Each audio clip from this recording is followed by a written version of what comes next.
how are you? Welcome back to the Yegi Beauty tutorial channel. I hope you guys are ready to learn a new look with eyelash extensions. So if you guys don't know, this channel is all about lash extensions and it's detailed in tutorials. But if you are not new to the channel, you know the drill. But today we're gonna focus on a soft look, a soft volume look for a bride. Now people ask me like around bridal season, you know, we're a little late completing this video, but what look would you recommend? And this is kind of like the perfect mapping we came up with for a bride that's enough so it doesn't hide underneath the makeup, but it's also not too much where it's taking away from your hair and dress and all the other glamorous bridal stuff. So I hope you guys enjoy, but this is what we ended up coming up with after a lot of trial and error, okay? So we are doing about 4 to 5D fans.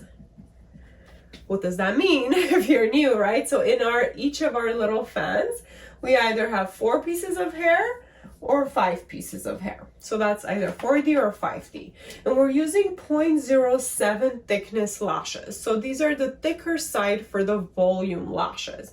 And the reason for that is because we're using less in each fan. We want them to show. If they're very thin, like the 0.5 or 0.3 or even 0.2, they're not gonna be as visible. So since we're doing 4 to 5D wide fans, we're using the 0.07. And for this specific look, we're using the Yegi Easy Fanning Mega Volume 2.0 lashes in the CC curl. That's a very popular curl from what I am seeing right now. So it's not too curly, but it is just curly enough. Now for the shape, we are doing a soft cat eye. And what I mean by that is it doesn't go from short to long and stay the longest in the outer corner. In the past, we've called it a shifted doll eye, but this one's a little different than that. It's more of a cat eye compared to more of a round shape or a doll eye. So all we're doing is we're tapering out over here. This is the numbers we ended up with. We started with 8, 9, 10, 11. We did a bigger area actually. In the outer corner, we did a bigger area for 12 to give it that cat eye, and we taper down to 11. So this is what makes it a softer cat eye compared to being super just from short to long. And this is kind of a safe bet, safe mapping for a cat eye.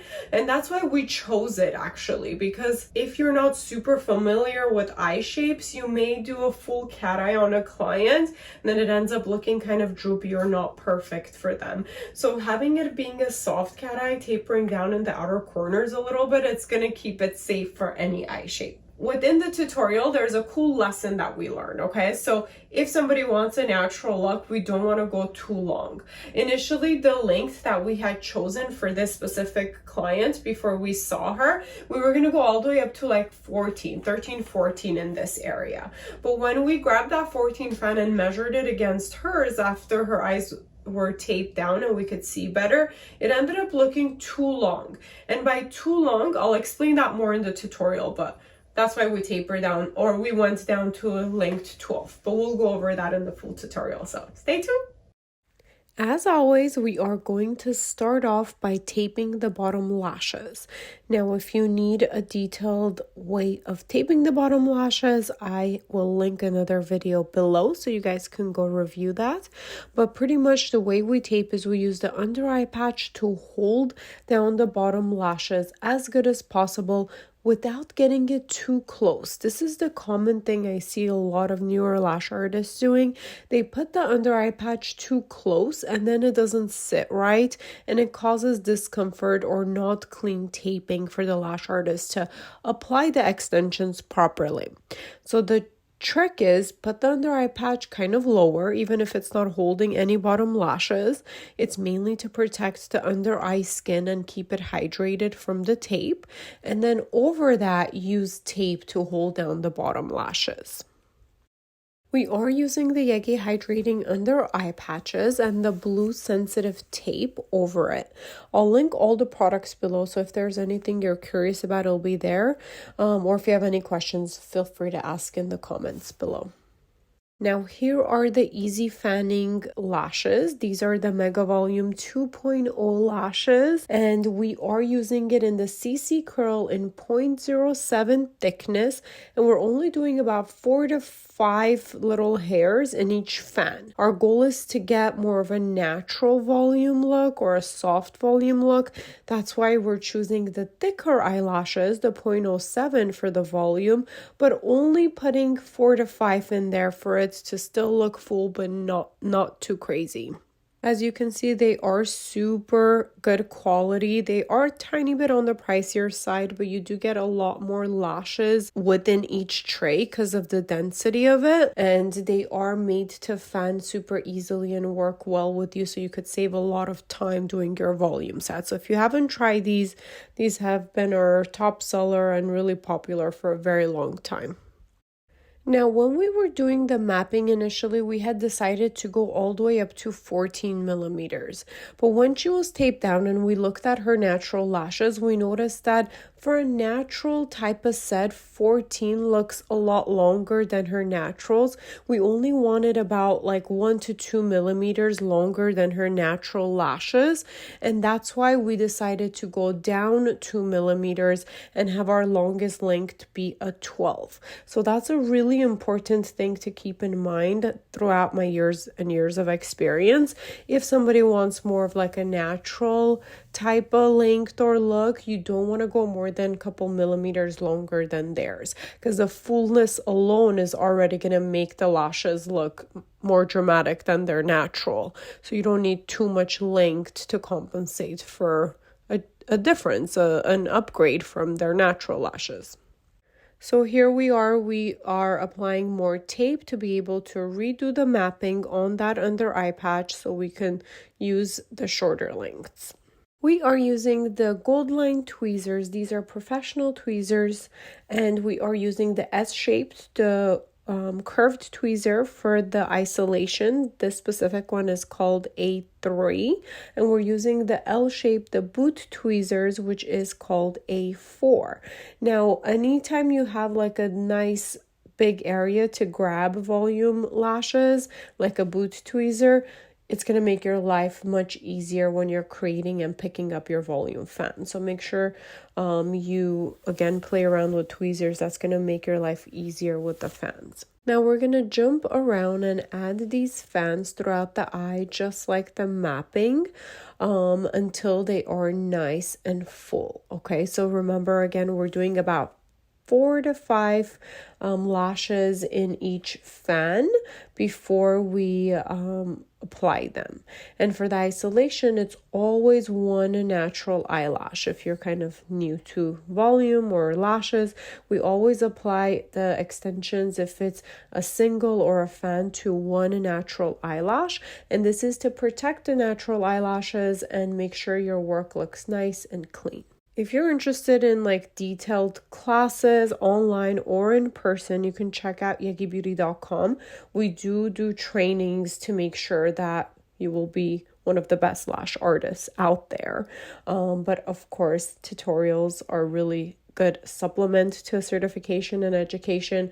But if it is something you really want to do, I do highly recommend getting trained so you can make your life again easier. There's no point into struggling and trying to figuring it out on your own when you can just invest some money into it and be good from the beginning, right? And have a good support system. So I'm a huge believer of education, no matter what we want to grow on, instead of just figuring it out on your own. The investment will definitely be worth the time and money and overall effort you will spend trying to figure it out on your own. Now here you can see that fan, when we apply it, it actually closed back down. So that's a common problem people can have with easy fanning eyelashes. So easy fanning lashes are amazing, makes your life easier. You could go faster, you could get nice perfect fans. But if you don't hold it in place long enough, or if you don't have a fast drying adhesive, and the one we're using in this is the premium adhesive, that's like a average drying adhesive, but if you want a super fast adhesive, We have the transparent or the ultra bonding adhesive, which is 1/2 second glue. That could really help your fans kind of stick and stay open instead of closing back up. Another thing you can try is hold your fan in place a little longer to make sure it's dry on the lash before you let go, before it closes back down, okay? So this one lash we should have removed and not let it there while it's closed. It will blend in the grand picture of the lashes, but if you want them perfect, you do want to have nice wide fans. Now we also want to make sure we don't miss any of the inner corner eyelashes. That makes a huge difference with the way the eye looks. The eye looks a lot bigger, longer, prettier if we do apply a good amount in the inner and outer corners. So make sure you're pulling it out like you see we did in this video with the tape towards the outside corner of the eye so you can get better access to those inner corners. Now, as far as how or where you stick the extension on the natural eyelash, you want to make sure you glue it about 1 to 2 millimeters away from the skin. Again, another common mistake I've noticed with a lot of lash artists, they want to go too close.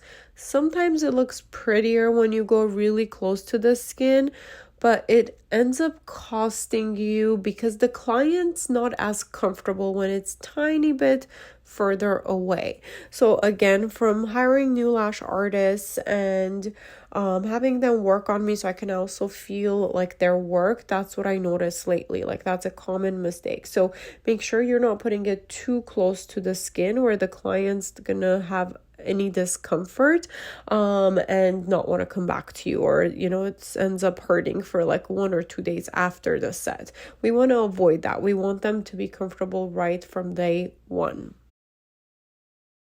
Now, if you notice, the client's eye is getting a little bit teary. Now, if that is happening to your client, what I recommend is you want to kind of pause from working on that eye for a couple minutes, maybe jump onto the next eye and give the eye a little bit of a break, because if it keeps watering, it's going to end up getting in your way and the client's way. So you want to pause, you want to dry the tears with a Q-tip or a lint-free micro brush and use the fan to fully dry them again, and then make any adjustments to your tape to make sure the eye is not open at all. Because if we're using tape to hold up the eyelid, even if we're opening the eye tiny slightly bit and the fumes of the glue get in there, that's when it does cause a little bit of irritation and watering, okay? Or if when you're isolating, you are kind of pulling the lashes up, especially for the inner corners to see them, and the eye opens a little bit without the lashes being dried, that's another reason why it could water.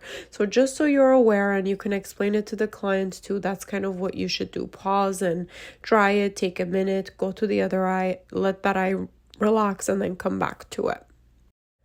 Well, that's pretty much it. We try to apply as many of the lashes as possible to almost to all of her natural lashes. And lastly, we completed with the super bonder to lock everything in and also make sure that she is ready to go. She can shower, swim, whatever she needs to do. That's pretty much the purpose of the super bonder. Now in this final video of the final look, you guys also see some bottom lashes. We are actually gonna have a bottom lash class soon, so once that's live, you can check the description below. We'll link that below, and you guys can take a mini class for bottom lashes, and I'm going to try to make it super affordable for you. So mark your calendars to check back on that. Well, I hope you guys enjoyed this tutorial. Please make sure to like, follow, subscribe, do all that good stuff, because it really helps us continue growing our community. And of course, if you want to be certified, make sure to check out our website. We have in-person and online classes. And stay tuned. Bottom lash class, a mini class, easy, affordable, fun addition to your technique is going to be added to our website soon. Stay tuned.